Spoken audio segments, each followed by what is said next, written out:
28 KG के आसपास इनका वेट होता है। अप्रॉक्सीमेट वेट मैंने लिखा है, एग्जैक्ट नहीं लिखा है। आपको अप्रॉक्सीमेटली आ जाएगा एग्जाम में, क्योंकि अलग अलग बुक्स में अलग अलग चीज़ें मिलती हैं, तो ध्यान रखने वाली बात यह है।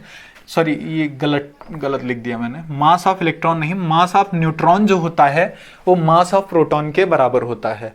जितना द्रव्यमान आपका न्यूट्रॉन का होगा उतना ही द्रव्यमान प्रोटॉन का होगा, और ये होता कितना है तो लगभग 10⁻⁻28 kg होता है। क्लियर है बात। अब बात आती है कि प्रोटॉन का भी मास हो गया, प्रोटॉन का भी चार्ज हो गया, न्यूट्रॉन का भी मास हो गया, न्यूट्रॉन का भी चार्ज का पता चल गया कि नहीं होता है कुछ। बात आती है इलेक्ट्रॉन का मास कितना होता है, तो मास ऑफ इलेक्ट्रॉन ये होता है, इसको एग्जैक्ट में लिख देता हूं, ये जनरली यही मिलता है 9.1 × 10⁻31 kg। -31 -21 और -28, इन दोनों में से कौन सा बड़ा है? तो ध्यान रखना, अगर यही पॉजिटिव में होता तब बड़ा कौन सा होता है? इलेक्ट्रॉन का मास ज्यादा बड़ा होता, लेकिन यही निगेटिव में होने के कारण ये मास अब बड़ा है न्यूट्रॉन और प्रोटॉन का। तो एग्जाम में एक क्वेश्चन पूछा जाता है कि मास, प्रोटॉन का मास इलेक्ट्रॉन से कितना ज्यादा होता है। एक बात तो क्लियर है कि जो मास ऑफ प्रोटॉन है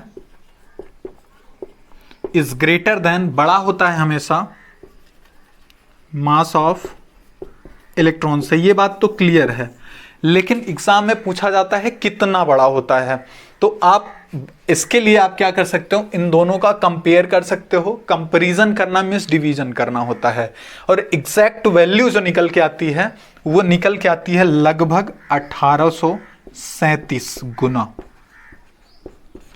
मतलब कि प्रोटॉन का मास इलेक्ट्रॉन के मास से 1837 गुना अधिक होता है। क्लियर है बात? ठीक है, ये प्रॉपर्टीज थोड़ी सी इलेक्ट्रॉन, प्रोटॉन और न्यूट्रॉन के बारे में हो गई। अब एक बात ध्यान देने वाली बात और है, एग्जाम में पूछा जाता है कि electron charge per unit mass कितना होता है। बात को समझना, चार्ज कितना है, इलेक्ट्रॉन पर चार्ज कितना है, -1.6 × 10⁻19। एग्जाम में क्वेश्चन क्या बनेगा कि Q/m की बात कर रहा है, इधर नहीं दिख रहा होगा, Q/m की बात कर रहा है। मतलब चार्ज पर मास, आवेश मतलब पर यूनिट मास, मतलब एक इलेक्ट्रॉन का आवेश और उसके मास में का रेशियो कितना होता है। तो आप आराम से निकाल सकते हो, ये आप निकालना खुद कितना होगा देख लो, -1.6 × 10⁻19 अपॉन 9.1 × 10⁻31। आप इसको खुद ही सॉल्व कर लेना, आपको पता चल जाएगा। ठीक है, तो ये भी एग्जाम में क्वेश्चन आपका बनता है कि आवेश पर यूनिट मास कितना होता है। क्लियर है बात? अब और छोटी छोटी कुछ प्रॉपर्टीज की बात करते हैं हम। ध्यान देना, ये है न्यूक्लियस। आप ऐसे समझें कि एक जो परमाणु होता है, एक एटम होता है, उसका जो लीडर होता है, एक जो एटम है उसका लीडर हमेशा होता है, वो होता है एटम। एटम क्या करता है, इलेक्ट्रॉन को अपनी तरफ खींच के रखता है। जनरली इलेक्ट्रॉन में दो प्रकार की एनर्जी होती है, इलेक्ट्रॉन्स में दो प्रकार की एनर्जी होती है। एक तो होती है काइनेटिक एनर्जी। ध्यान रखना, दो तरह का मोशन भी करता है इलेक्ट्रॉन दो तरह का मोशन इस तरह से मोशन करता है, मतलब एक स्पिन मोशन भी करता है, खुद भी घूमता रहता है। जैसे आपने देखा होगा कि पृथ्वी खुद भी घूमती रहती है और सूर्य का भी चक्कर लगाती रहती है। तो उसी तरह से सेम जो इलेक्ट्रॉन है वो नाभिक के चारों तरफ एक तो स्पिन मोशन करता है और दूसरा रोटरी मोशन भी करता है। दो तरह की गति होती है इलेक्ट्रॉन की। स्पिन का मतलब खुद में अपने आप भी चक्कर लगाता है, ऐसे से घूमता, लुढ़कता हुआ जाना, ऐसे समझ लीजिए। ठीक है, तो दो तरह इलेक्ट्रॉन का मोशन होता है। और एक बात और, इलेक्ट्रॉन की दो प्रकार की एनर्जी भी होती है। एक होती है गतिज ऊर्जा, एक होती है गतिज ऊर्जा। मीन्स अगर वो आगे मूव करके जा रहा है तो इसका मतलब यह है कि उसमें कुछ ना कुछ काइनेटिक एनर्जी होगी, गतिज ऊर्जा होगी, तभी वो आगे बढ़ के जा रहा है। ठीक है। साथ ही साथ एक एनर्जी ये होगी जिससे ये इससे बंधा होगा। एक्चुअल में यहां पर अगर ये रुका है तो कुछ ना कुछ ऊर्जा होगी, इसको बोलते हैं पोटेंशियल एनर्जी मींस स्थितिज ऊर्जा। कहने का मतलब एक इलेक्ट्रॉन पर दो तरह की गति और दो तरह की ऊर्जा होती है। दो तरह की गति स्पिन मोशन और रोटरी मोशन, और दूसरा इलेक्ट्रॉन पर ऊर्जा कौन कौन सी, तो पहली काइनेटिक एनर्जी और दूसरी पोटेंशियल एनर्जी। दो तरह की एनर्जी होती है, ठीक है। अगर आपसे पूछा जाए इलेक्ट्रॉन पर टोटल ऊर्जा कितनी होती है, तो आप बताओगे इलेक्ट्रॉन की खुद की गतिज ऊर्जा प्लस इलेक्ट्रॉन की खुद की स्थितिज ऊर्जा। अब एक बात ध्यान रखना कि ये जो लीडर है, ये एटम सॉरी ये न्यूक्लियस जो लीडर है, इसके पास कोई भी इलेक्ट्रॉन जितना नजदीक रहेगा उतना ही अत्यधिक मजबूती से इसके साथ बंधा रहेगा। ध्यान रखना, इस एटम के आप ऐसे भी कह सकते हो कि इलेक्ट्रॉन पर जैसे जैसे आप आगे ऊपर बढ़ते जाएंगे, सेल्स की संख्या बढ़ती जाएगी, वैसे वैसे इलेक्ट्रॉन की कंप्लीट एनर्जी बढ़ती जाएगी। इलेक्ट्रॉन की एनर्जी बढ़ने का मतलब यह है कि इसके साथ जो बंधन ऊर्जा है वो धीरे धीरे कम होती जाएगी। मतलब कि मेरी निगरानी में अगर मेरे पास कोई नजदीक बैठा है तो इसका मतलब मेरे अच्छी तरह से निगरानी में कहीं भाग के नहीं जा सकता है। लेकिन अगर क्या हो जाए कि अगर वही आदमी मुझसे थोड़ी दूर पर हो तो मेरे कम निगरानी में रहेगा, वो पीछे छूट के जा सकता है। तो कहने का मतलब यह है कि इलेक्ट्रॉन की दूरी जैसे जैसे बढ़ती जाती है, सेल्स की संख्या जैसे जैसे ऊपर की तरफ बढ़ती जाती है, वैसे वैसे न्यूक्लियस से उसकी मजबूती कम होती जाती है। इसका मतलब यह है, अगर आपसे पूछा जाए कि ये पहला सेल है, दूसरा है, तीसरा और चौथा है, आपसे पूछा जाए कि सबसे पहले कौन सा इलेक्ट्रॉन, किसी भी एटम का कौन सा इलेक्ट्रॉन मुक्त होकर बाहर निकलेगा, तो सबसे ज्यादा मुक्त होने का चांस चार वाले का, क्योंकि ये सबसे कम एनर्जी से बंधा हुआ है।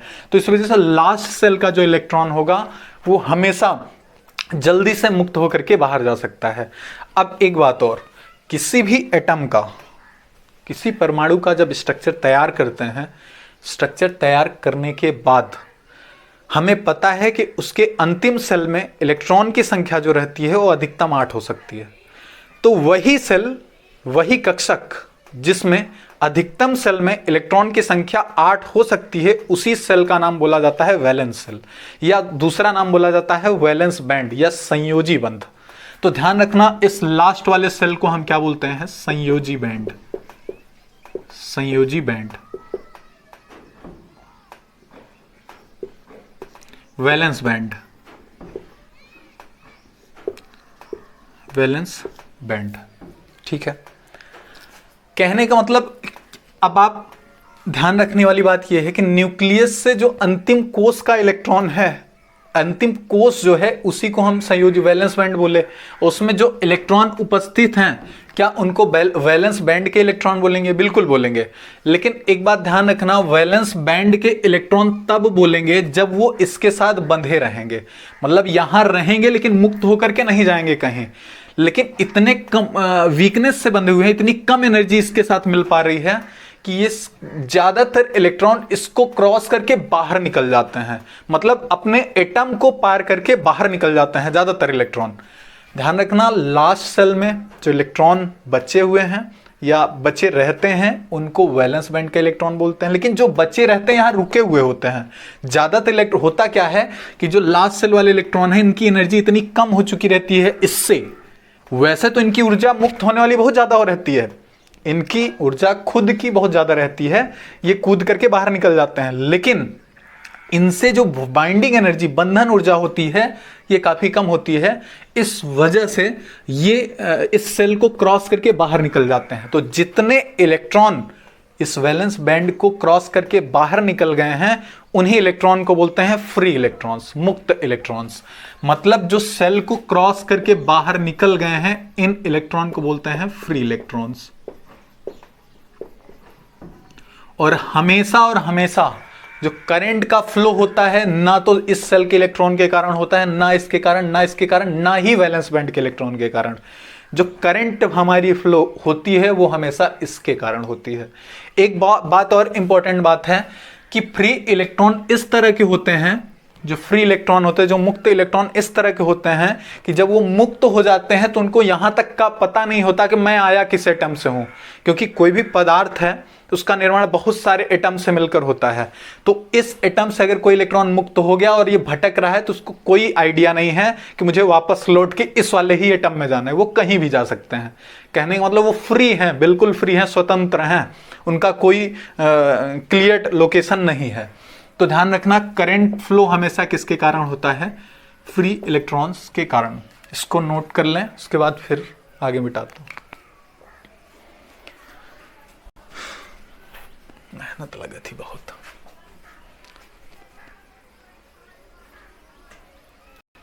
कब हम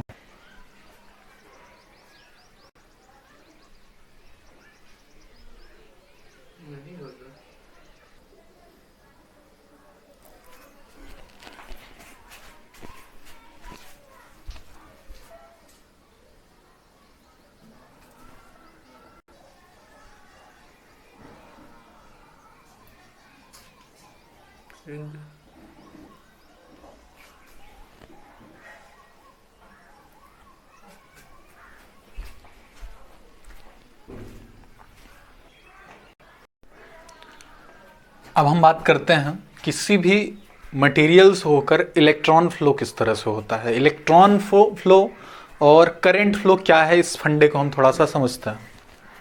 सपोज करिए कि ये हमारा एक मेटल है, मेटल, इस मेटल से करंट फ्लो किस तरह से होगा इस बात को समझते हैं। मान लो इसमें फ्री इलेक्ट्रॉन्स हैं इधर उधर, और कोई भी अगर मेटल है तो सिर्फ उसमें फ्री इलेक्ट्रॉन्स ही नहीं होंगे बल्कि साथ साथ एटम्स भी होंगे। ये एटम है, इसमें सब कुछ उपस्थित है, इलेक्ट्रॉन, प्रोटॉन और न्यूट्रॉन। फ्री इलेक्ट्रॉन्स भी होंगे, फ्री इलेक्ट्रॉन्स भी होंगे, एटम्स भी होंगे। ये क्या है? एटम्स है। ठीक है, तो ध्यान रखना ये एटम्स हैं और ये हैं फ्री इलेक्ट्रॉन्स। तो जो हमारे फ्री इलेक्ट्रॉन्स होते हैं ये हमेशा किसी भी कंडक्टर में या किसी भी मेटल में रैंडम मोशन करते रहते हैं। रैंडम मोशन मीन्स अनियमित गति करते रहते हैं, मतलब वो इधर उधर भटकते रहते हैं। ये इससे गया, इससे टकराया, सबसे पहले इसको, ये इलेक्ट्रॉन ऐसे आगे बढ़ा, ऐसे गया, इससे टकराया, फिर जाके इससे टकराया, फिर जाके इससे टकराया। इस तरह से लगातार ये कोलिजन चलता रहे। कोलिजन मीन्स टकराव, ये टकराव ऐसे ऐसे चलता रहता है और ओवरऑल जो इनकी एवरेज वेलोसिटी होती है ये 0 हो जाती है। मतलब कोलिजन के कारण, कोलिजन मीन्स टकराव, टकराव के कारण जो एवरेज वेलोसिटी हो जाती है 0 हो जाती है। कब? जब इस मेटल, ये नॉर्मली एक मेटल रखा हुआ है बस, उसमें और कुछ नहीं किया गया है, ना कोई वोल्टेज अप्लाई किया गया है, ना करंट। अब ध्यान रखना, एक बात ध्यान रखने वाली बात यह है कि ये इलेक्ट्रॉन जब इस एटम से टकराया, इस एटम से टकराने के बाद फिर आया, फिर किसी दूसरे एटम में टकराया, मतलब यहां से आया, यहां से यहां तक। तो यहां से यहां तक आके टकराने में जो समय लगा उसको बोलते हैं रिलैक्सेशन टाइम। कोलिजन करते समय एक एटम से ये इलेक्ट्रॉन चला, यहां से इलेक्ट्रॉन से टकराया, एटम से इलेक्ट्रॉन से टकराया, मतलब ये जो इलेक्ट्रॉन है एटम से टकराया, और इस एटम से टकराने के बाद जब दूसरे एटम में टकराता है तो इन दोनों एटम्स के टकराने के बीच का जो टाइम होता है उसी को बोलते हैं रिलैक्सेशन टाइम। रिलैक्सेशन टाइम, और रिलैक्सेशन टाइम जो होता है ये अप्रॉक्सीमेटली 10⁻12 सेकेंड का होता है। बड़ा इंपॉर्टेंट पॉइंट है। कोलिजन करते समय, टकराव के समय किसी भी मेटल में जब एक फ्री अवस्था में कोई भी मेटल रखा रहता है तो इलेक्ट्रॉन इधर उधर मुक्त रहते हैं, इधर उधर अनियमित गति करते रहते हैं। जब इलेक्ट्रॉन इधर उधर अनियमित गति करते रहते हैं तो इस अनियमित गति में जब इलेक्ट्रॉन एक एटम से टकराकर दूसरे एटम से टकराता है तो इन दोनों के बीच का जो टाइम होता है उसी को रिलैक्सेशन टाइम कहते हैं। अब ध्यान रखना कि कोलिजन के समय जो एवरेज वेलोसिटी होती है वो कितनी होती है? 0 होती है। लेकिन अगर हम क्या करें, इसी सर्किट से एक बैटरी जोड़ दें या एक बैटरी सोर्स जोड़ दें या एक सेल जोड़ दें, प्लस माइनस, तो क्या देखते हैं हम? ध्यान रखना कि यहां से एक इलेक्ट्रिक फोर्स अब इनको लगने वाला है। यहां से क्या लगने वाला है? Electric force. एक काम करते हैं, इधर थोड़ा सा आसान रहेगा समझना, ये निगेटिव है पॉजिटिव। क्या किया हमने, एक बैटरी जोड़ दी। अब क्या होगा, इस पर एक यहां से एक फोर्स रहेगा जो इस इलेक्ट्रॉन को धक्का देगा। तो ध्यान रखना, पहले से एक गति हो रही थी इस मेटल में, पहले से एक गति हो रही थी जिसे रैंडम मोशन बोल रहे थे, रैंडम मोशन बोल रहे थे। अब ये जब एक फोर्स आ गया तो एक बात, एक निश्चित स्पीड से इलेक्ट्रॉन तो पहले ही घूमने लगा, चलने लगा, और एक नियमित डायरेक्शन में चलने लगा। पहले अनियमित गति ऐसे ऐसे हो रही थी, अब क्या हो रहा है, अब ये डायरेक्शन में, क्योंकि अब एक फोर्स अप्लाई हो चुका है बैटरी के द्वारा, तो सारे इलेक्ट्रॉन एक निश्चित डायरेक्शन में जाने लगेंगे, एक निश्चित डायरेक्शन में सारे इलेक्ट्रॉन भागने लगेंगे। तो ध्यान रखना, ये इलेक्ट्रॉन जब एक निश्चित डायरेक्शन में जाने लगेंगे तो ध्यान रखना एक बात, एक इस फोर्स के कारण जिस स्पीड से इलेक्ट्रॉन भाग रहे हैं, एक तो वो स्पीड है, और साथ ही साथ एक जो अनियमित गति वाली स्पीड थी वो भी तो कुछ ना कुछ स्पीड रही होगी। वो दोनों मिल करके तब जाके कंप्लीट स्पीड तैयार करते हैं इलेक्ट्रॉन के मूवमेंट की स्पीड। ठीक है, तो ध्यान रखना, एक स्पीड तो इस फोर्स के कारण आई, इस अप्लाइड वोल्टेज के कारण आई, इस बैटरी के कारण आई, और एक स्पीड पहले से अनियमित वाली थी। तो जो पहले से अनियमित वाली थी अब उसका हो रहा है यूज, तो उस यूज को, वो वाली जो करंट है, वो वाली जो वेलोसिटी है, उसी को ड्रिफ्ट वेलोसिटी बोलते हैं। ध्यान रखना क्या बोलते हैं, ड्रिफ्ट वेलोसिटी। पहले इधर उधर भटक रही थी, भटकने के कारण एवरेज स्पीड उसकी 0 थी, क्योंकि ओवरऑल रहता अंदर ही था, कोई हमें आउटपुट नहीं मिलता था। लेकिन अब वही जो अनियमित गति थी वही अब एक डायरेक्शन में होने के कारण, एक तो स्पीड इसके कारण आई, इलेक्ट्रॉन में फोर्स धक्का मारा, इस वजह से ये जो स्पीड है ये लाइट वेलोसिटी के बराबर होती है। लाइट वेलोसिटी मींस प्रकाश की गति के बराबर होती है, कन्वेंशनल चार्ज की गति हो जाएगी। और दूसरी जो अनियमित गति हो रही थी वही अब यूज में आ गई, तो उसी का नाम हो गया ड्रिफ्ट वेलोसिटी। ड्रिफ्ट वेलोसिटी ध्यान रखने वाली बात है। इसको हिंदी में बोलते हैं अनुगमन वेग, अनुगमन वेग।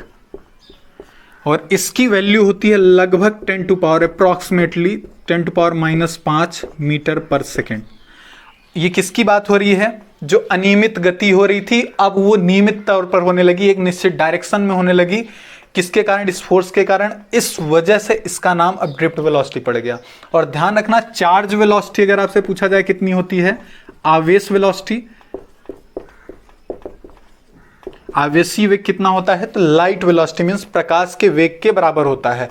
और प्रकाश की वेलोसिटी कितनी होती है, 3 × 10⁸ मीटर पर सेकेंड।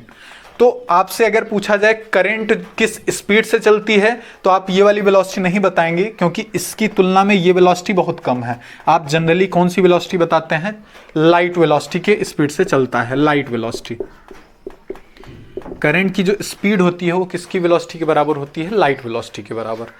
इतनी बात क्लियर हो गई। अब आगे बात करते हैं कि करंट क्या है। ध्यान रखना, इस मेटल से एक बात और ध्यान रखने वाली बात है पहले, कि देखो इलेक्ट्रॉन तो इधर फ्लो हो रहा है, इलेक्ट्रॉन तो इधर फ्लो हो रहा है, ऐसे ऐसे फ्लो होके इस तरह से ऐसे जा रहा है। लेकिन हम ये पढ़ते हैं करंट प्लस से निकलती है और माइनस में एंट्री करती है। तो ध्यान रखना, एक कन्वेंशन तैयार किया गया था पहले, जब आप एक्सपेरिमेंट्स चल रहे थे तो एक कन्वेंशन बनाया गया था कि करंट प्लस से माइनस की तरफ ही चलती है। क्या होता है कि करंट जो है वो प्लस से माइनस की तरफ ही चलती है। तो वो प्लस से माइनस की तरफ जो करंट चलती है, इस करंट को बोलते हैं कन्वेंशनल करंट।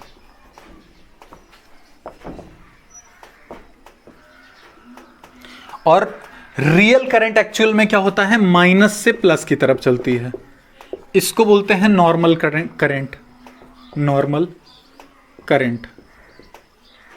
ये पहले कन्वेंशन बनाया गया था, उसी के आधार पर लगातार अभी तक प्रयोग होते चले आ रहे हैं, उस पर कोई बदलाव नहीं किया गया। इस वजह से उस करंट का नाम कन्वेंशनल करंट था। लेकिन अब रियल जो एक्चुअल में होता है वो क्या होता है, निगेटिव से हमेशा पॉजिटिव की तरफ चार्ज मूवमेंट करता है, और इस मूवमेंट के कारण करंट फ्लो होती है, और इसको नॉर्मल करंट बोला जाता है। अब बात करते हैं करंट होती क्या है। करंट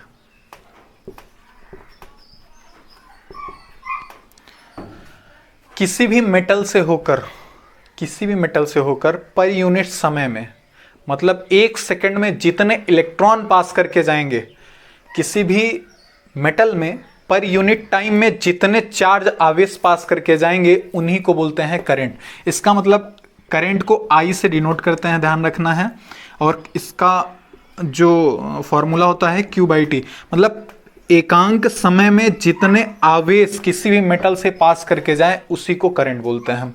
और Q बराबर लिख सकते हैं IT, Q बराबर I इंटू टी। और करंट की जो यूनिट होती है वो दो हो सकती है, कूलाम पर सेकेंड, या दूसरी इसकी यूनिट होती है एम्पियर,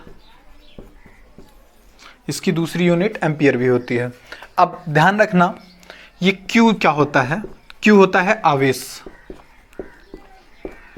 आवेश का मतलब क्या है, करंट का मतलब किसी भी एटम से होकर एकांक समय में कितने इलेक्ट्रॉन फ्लो होकर के जा रहे हैं उन्हीं की संख्या करंट कहलाती है। अब बात करते हैं आवेश क्या है। किसी भी एटम में जितने इलेक्ट्रॉन की उपस्थिति होती है, मतलब जितने नंबर ऑफ इलेक्ट्रॉन की उपस्थिति होती है उसी को आवेश बोलते हैं। मतलब कि Q is equals to number of electron, Q is equals to number of electron. N क्या है, इलेक्ट्रॉनों की संख्या, नंबर ऑफ इलेक्ट्रॉन्स, ठीक है। Q is equals to number of electron. अगर आपसे पूछा जाए कि 1 कूलाम का आवेश है उसमें कितने नंबर ऑफ इलेक्ट्रॉन्स होंगे, 1 कूलाम का आवेश है उसमें कितने इलेक्ट्रॉन होंगे, तो कैसे पता करेंगे। Q की जगह में आपको क्या लिख देना है, ध्यान रखना आवेश का मात्रक कूलाम होता है, कूलाम, और इसको Q से प्रदर्शित करते हैं, Q से डिनोट करते हैं। इसका मात्रक जो होता है कूलाम होता है, ठीक है। ध्यान रखना Q is equals to N into e, मतलब इसकी परिभाषा अगर आपसे पूछी जाए क्या होती है, तो किसी भी मेटल में जो उसके इलेक्ट्रॉनों की संख्या होती है उसी को हम बोलते हैं आवेश, ठीक है। तो अगर आपसे क्वेश्चन बने कि 1 कूलाम का आवेश है, Q की जगह हमने 1 लिख दिया, उसमें नंबर ऑफ इलेक्ट्रॉन कितने होंगे, तो N आपको ज्ञात करना है। इलेक्ट्रॉन पर चार्ज ऑलरेडी पता है, कितना होता है 1.6 इंटू 10⁻⁹। अगर N बराबर आप यहां से निकालते हैं, दिखाई दे रहा है, N इज इक्वल्स टू ज्ञात करते हैं तो कितना आएगा 1/1.6 इंटू 10⁻⁹। अब इसको अगर हम सॉल्व करते हैं तो रियल में बनता है 6.25 इंटू 10⁻18। आप सॉल्व करना यही बनेगा 6.25। इतने इलेक्ट्रॉन्स 1 कूलाम आवेश में होते हैं। मतलब आपसे अगर पूछा जाए 1 कूलाम के आवेश में कितने नंबर ऑफ इलेक्ट्रॉन्स होते हैं, तो 1 किलो में नंबर ऑफ इलेक्ट्रॉन्स 6.25 गुणा 10⁻18 होते हैं, ठीक है। तो इस तरह से देखो यहां से एक फॉर्मूला और बन सकता है, I is equals to Q की जगह में आप लिख सकते हो N इंटू ई बटा टी, ध्यान रखना, ठीक है। तो इतनी बातें थी, इसको आप नोट करिए। और आज के लिए बस इतना ही लेक्चर रखते हैं, आगे फिर बढ़ाएंगे, ठीक है। और अभी 2-3 दिन आपकी क्लासेस जो हैं वो यूट्यूब पर रहेंगी, 3 से 4 दिन। फिर हमारा खुद का जो ऐप रहने वाला है उसमें आपकी सभी क्लासेस कंटिन्यू होंगी, ठीक है। आप इसको बढ़िया तरीके से समझते जाएं और कमेंट में ये ज़रूर बताएं कि क्या प्रॉब्लम्स आपको आ रही हैं इसमें, या जो भी प्रॉब्लम्स आ रही है एक बार कमेंट करके बताएं, जिससे मैं उसका सोल्यूशन अगले लेक्चर में आसानी से कर सकूं, ठीक है। तब तक के लिए आपका दिन शुभ हो, नमस्कार।